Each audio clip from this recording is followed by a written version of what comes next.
അല്ല, അദ്ദേഹം ഒരു അഭിപ്രായം പറഞ്ഞിരിക്കുന്നു. ഞങ്ങളത് കൂട്ടായി ആലോചിച്ചിട്ട് അതിനെ സംബന്ധിച്ചുള്ള പ്രതികരണം പറയും. ഇപ്പോൾ പാർട്ടിയുടെ ഭാഗമായിട്ടാണല്ലോ, മറ്റു കാര്യങ്ങളിലേക്ക് വന്നിട്ടില്ലല്ലോ. പക്ഷെ നമ്മളിപ്പോൾ കാണുന്നത് കേരളത്തിൽ ഇടതുപക്ഷ ജനാധിപത്യ മുന്നണി വീണ്ടും തുടരണം എന്നുള്ളത് പൊതുവായ വികാരമായി ഉയർന്നു വന്നു കഴിഞ്ഞിട്ടുണ്ട്. അത് അവരുടെ ജോലിയല്ലേ.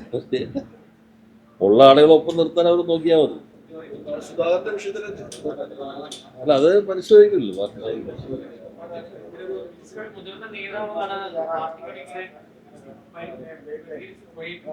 അപ്പൊ നോക്കാം അദ്ദേഹത്തിന്റെ അഭിപ്രായം. പാർട്ടി ഒരു എല്ലാവരും ചേരുന്ന സംവിധാനമാണല്ലോ.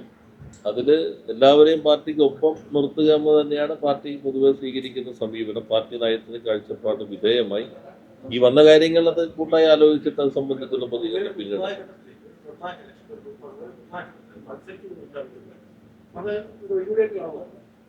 ഏതാ? അല്ല, അദ്ദേഹം ഒരു അഭിപ്രായം പറഞ്ഞിരിക്കുന്നു. ഞങ്ങളത് കൂട്ടായി ആലോചിച്ചിട്ട് അതിനെ സംബന്ധിച്ചുള്ള പ്രതികരണം പറയും. ഇപ്പോൾ പാർട്ടിയുടെ ഭാഗമായിട്ടാണല്ലോ, മറ്റു കാര്യങ്ങളിലേക്ക് വന്നിട്ടില്ലല്ലോ.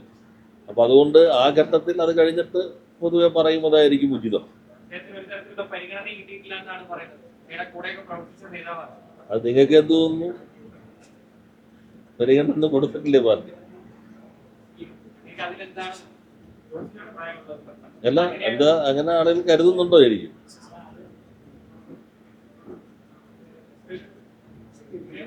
പാർട്ടിയിൽ ഓരോ ഘട്ടത്തിലും ഓരോ ഉത്തരവാദിത്തങ്ങളായിരിക്കും ഏൽപ്പിക്കുക. ആ ഉത്തരവാദിത്തങ്ങൾ ഓരോരുത്തരും പാർട്ടിയുടെ പൊതു കാഴ്ചപ്പാടനുസരിച്ച് നിർവഹിക്കാനായിട്ട് ശ്രമിക്കും. അതാണ് ഓരോരുത്തരും ചെയ്യുന്ന രീതി എന്നുള്ളത്. ബാക്കി കാര്യങ്ങൾ പിന്നീട് നമുക്ക് പറയാം.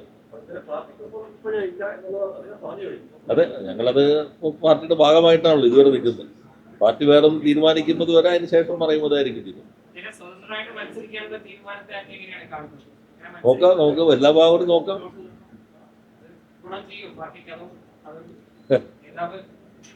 നമ്മളിപ്പോ കാണുന്നത് കേരളത്തിൽ ഇടതുപക്ഷ ജനാധിപത്യ മുന്നണി വീണ്ടും തുടരണം എന്നുള്ളത് പൊതുവായ വികാരമായി ഉയർന്നു വന്നു കഴിഞ്ഞിട്ടുണ്ട്. നമ്മുടെ നാട് എല്ലാ തരത്തിലും മാറിയിരിക്കുന്നു. ഏത് മേഖല നോക്കിക്കഴിഞ്ഞാലും സമഗ്രമായ മാറ്റമാണ് നേർസാക്ഷ്യമായി ജനങ്ങളുടെ മുൻപിലുള്ളത്. അത് പൊതുവിദ്യാഭ്യാസമാകാം, ഉന്നത വിദ്യാഭ്യാസമാകാം, ആരോഗ്യരംഗമാകാം, പശ്ചാത്തല സൗകര്യങ്ങളുടെ വികസനമാകാം, വ്യവസായമാകാം.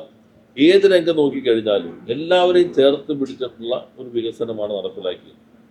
അതിൻ്റെ അതിദരിദ്രരുടെ അവരെ അതിൽ നിന്ന് വിമുക്തമാക്കുന്ന പദ്ധതി, ഇപ്പോൾ കഴിഞ്ഞ മന്ത്രിസഭ യോഗം തീരുമാനിച്ച അതിൻ്റെ തുടർ പ്രവർത്തനങ്ങൾ, അതേപോലെ തന്നെ ഇന്ത്യയിൽ ആദ്യമായി ഏക കിടപ്പാട സംരക്ഷണ നിയമം പാസാക്കിയത്, ലൈഫ് പദ്ധതി നടപ്പിലാക്കുന്നത്, ക്ഷേമാനുകൂല്യങ്ങൾ വർദ്ധിപ്പിക്കുന്നത്, സ്ത്രീകൾക്ക് വേണ്ടി പ്രത്യേകമായി പെൻഷൻ കൊണ്ടുവന്നത്, പ്രകടന പത്രികയിൽ പോലും പറയാത്ത ചെറുപ്പക്കാർക്ക് വേണ്ടിയുള്ള വർക്ക് ടു കണക്ട് പുതിയ പദ്ധതി കൊണ്ടുവന്നത്, ഇതെല്ലാം തന്നെ അതിന് വയനാട് ടൗൺഷിപ്പിൻ്റെ പൂർത്തീകരണം, ഇതെല്ലാം സാധാരണ ജനവിഭാഗങ്ങൾക്കൊപ്പം ചേർന്ന് എത്രമാത്രം മാറ്റങ്ങൾ കേരളത്തിൽ ഉണ്ടാക്കാൻ കഴിഞ്ഞു എന്നുള്ളതാണ്. പശ്ചാത്തല സൗകര്യ വികസനം നോക്കിക്കഴിഞ്ഞാൽ ഇപ്പോൾ ഞാൻ ഈ അടുത്ത ദിവസങ്ങൾ ഉദ്ഘാടനം ചെയ്ത പദ്ധതികൾ തന്നെ കേരളത്തിൻ്റെ ചരിത്രത്തിൽ ഒരു പ്രത്യേകമായിട്ടുള്ള സംഭാവനയായി ഭാവിയിൽ പരിഗണിക്കപ്പെടാൻ പോകുന്നവയായിരിക്കും. അതേപോലെ തന്നെയാണ് വ്യവസായ രംഗത്തുണ്ടായ ഉണർവ്, സ്റ്റാർട്ടപ്പ്. ഇന്ന് ഞാനിപ്പോൾ സ്റ്റാർട്ടപ്പ് ഇന്നോവേഷൻ സെൻറ്ററിൽ പോവുകയുണ്ടായി. അതുപോലെ തന്നെ ഗ്രഫീൻ അറോറ പ്രൊജക്റ്റിൽ പോവുകയുണ്ടായി. അപ്പം ഇങ്ങനെ വലിയ മാറ്റം വന്നിരിക്കുന്നു. ആ മാറ്റം തുടരണമെന്ന് ജനങ്ങൾ പൊതുവെ ആഗ്രഹിക്കുന്നുണ്ടെന്നാണ് ഞങ്ങൾ മനസ്സിലാക്കുന്നത്. അതിനോടൊപ്പം നിൽക്കുകയാണ് കേരളത്തെയും ഇടതുപക്ഷത്തിന് സ്നേഹിക്കുന്ന ഏതൊരാളും ചെയ്യേണ്ടത്. അത് കൂട്ടായി പരിശോധിച്ച് പറയാലും ഇത്രയും മതിയില്ല എന്നെ സംബന്ധിച്ച്.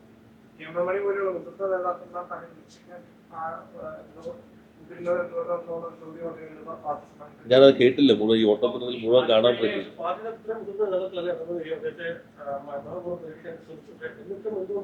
അപ്പൊ നിങ്ങൾക്ക് ഒരു കാര്യം ബോധ്യമായില്ല, എല്ലാവരും പാർട്ടിയുടെ ഒപ്പം നിർത്താനായിട്ട് പാർട്ടി ശ്രമിക്കുന്നുണ്ടെന്നുള്ള കാര്യം മനസ്സിലായല്ലോ.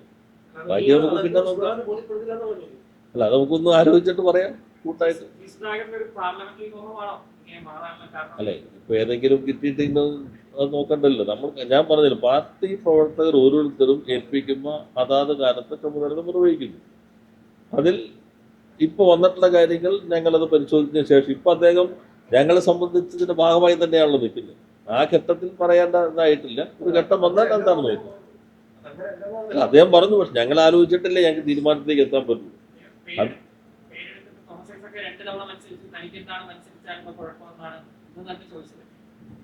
അത് രണ്ടോടെ ഒരിക്കലും മത്സരിക്കാത്തവരുണ്ട്, ഒത്തിരിയേറെ ആളുകളുണ്ട് ഒരിക്കലും മത്സരിക്കാത്തവരുണ്ട്, പാർലമെന്റ് സ്ഥാനങ്ങളിൽ എത്താത്തവരുണ്ട്, എത്തിയവരുണ്ട്.